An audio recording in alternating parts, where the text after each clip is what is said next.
o gönül yarasına.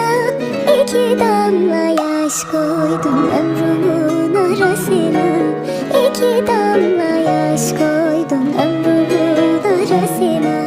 Yarim senden fayda yok o gönül yarasına. İki damla yaş koydum ömrümün arasına. İki damla yaş koydum ömrümün arasına.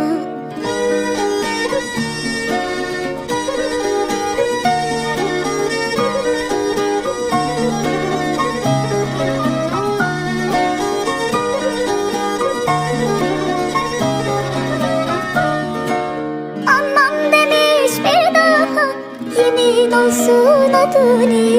Yanmam demiş billaha, hak versin muradını.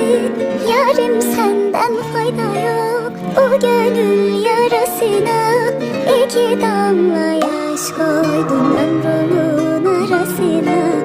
İki damla yaş koydum ömrümün arasına. Yarim senden fayda yok o gönül yarasına.